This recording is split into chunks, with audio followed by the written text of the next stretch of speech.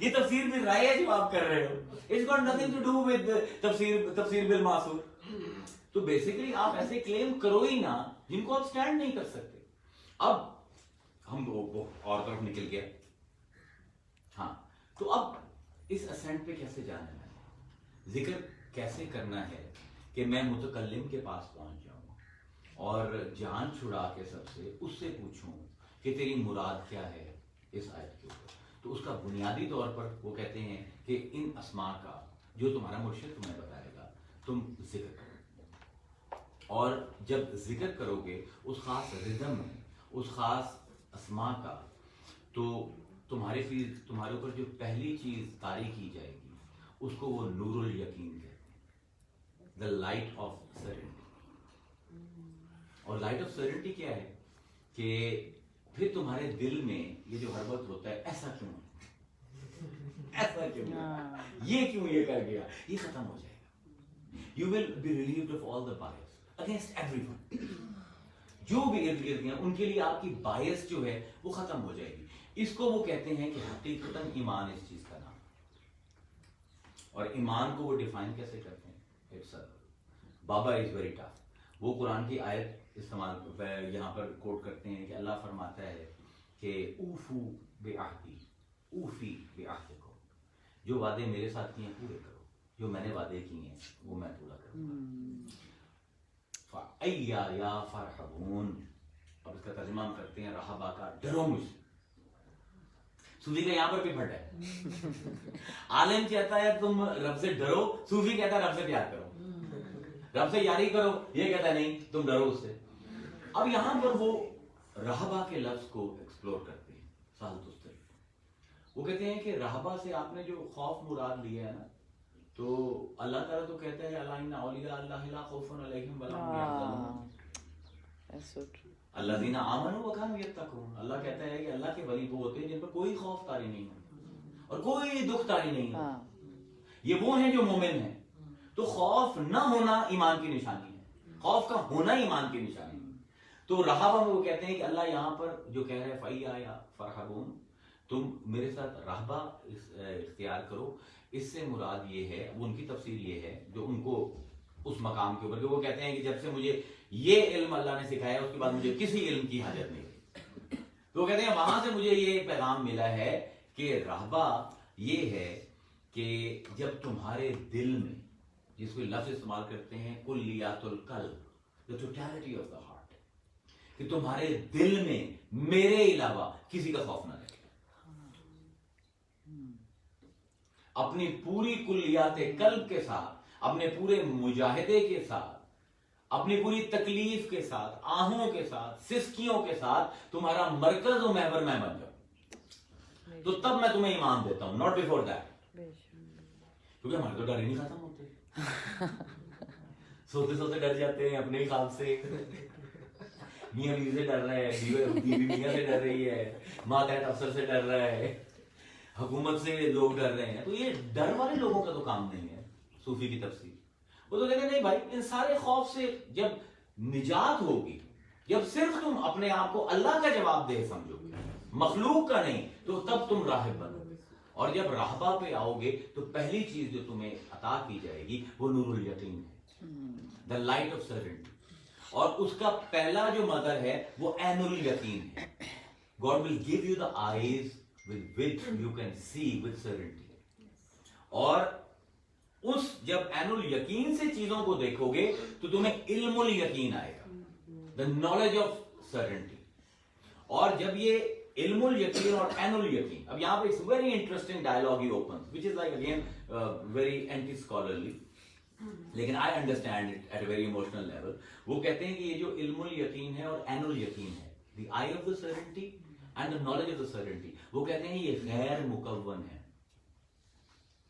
فہما غیر مکون, یہ بنے ہوئے نہیں ہیں, یہ کوئی مخلوق نہیں ہے جنہیں تخلیق کیا گیا. It's very important to understand what he is trying to say.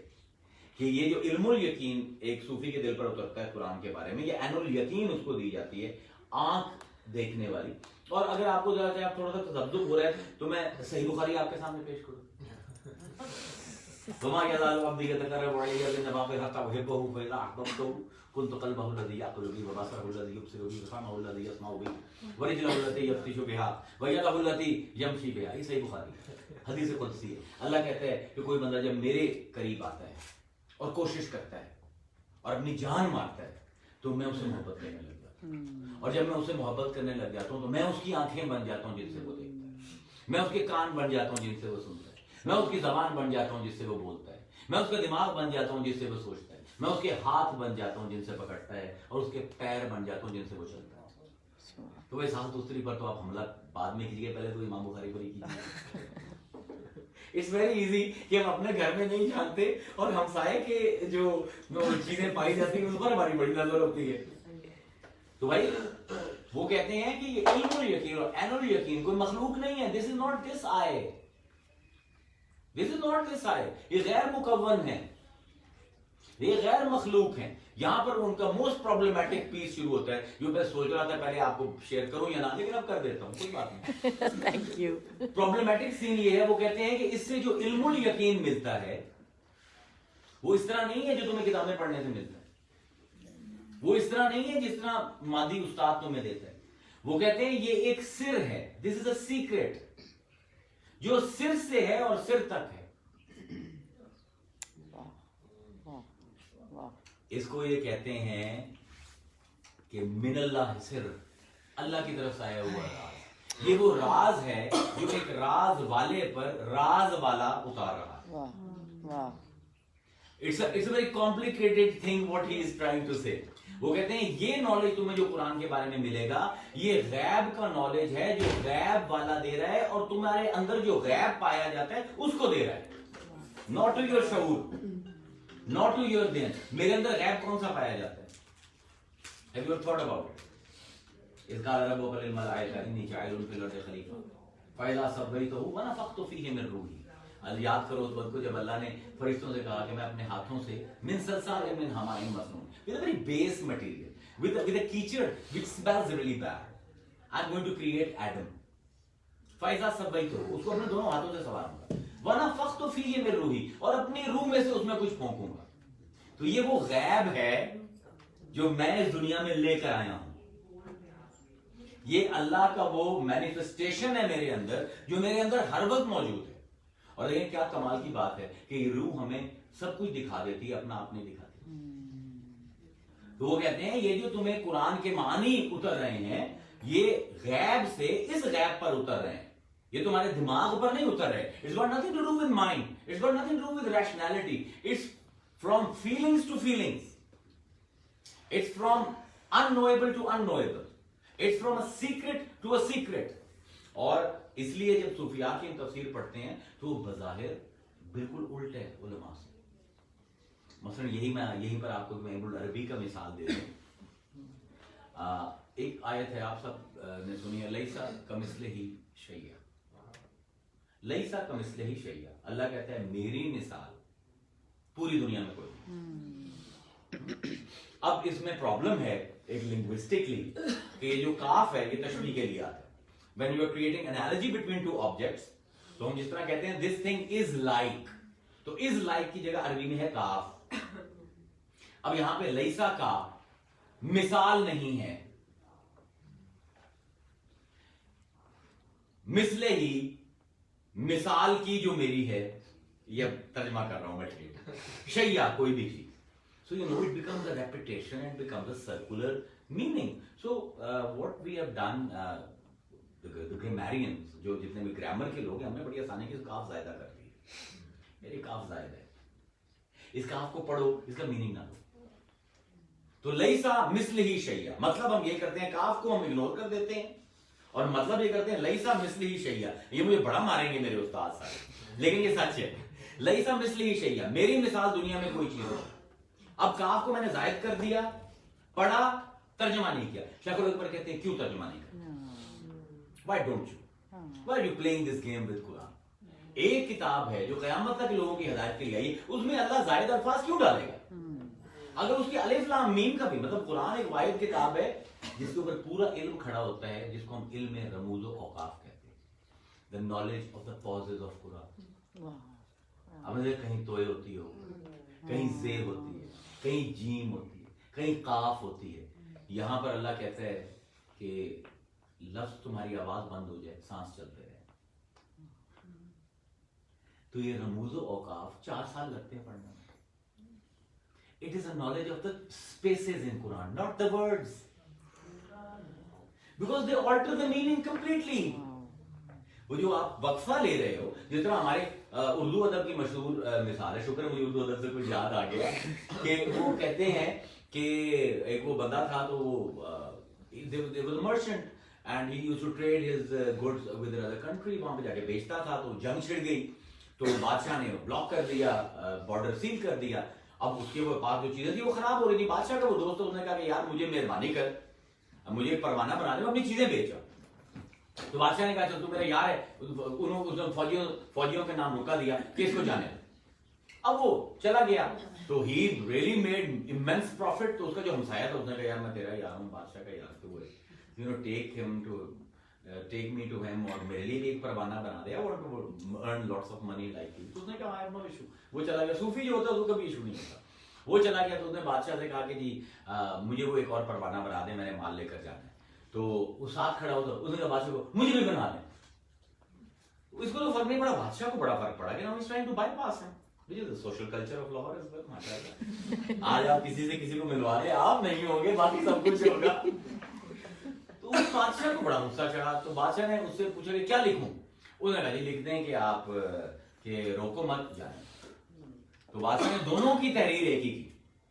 تو اس کے روکو مت کے بعد کوما ڈال دیا, روکو مت جانے دو, اور اس کے روکو کے بعد کوما ڈال دیا, روکو مت جانے دو. یہ ہے رموز و اوقاف. The pauses. The pauses are so important in a speech. ہمارا رولا یہ ہے کہ ہم خاموشی کو نہیں سنتے, ہم باتوں کو سنتے ہیں. تو صوفی کی تفسیر میں رموز و اوقاف پر بڑی اہمیت ہے. اب جس کتاب کے pauses میں مطلب ہیں, تو شیخ الاکبر کہتے ہیں کہ تم نے کاف زائدہ کیوں کیا ہوا.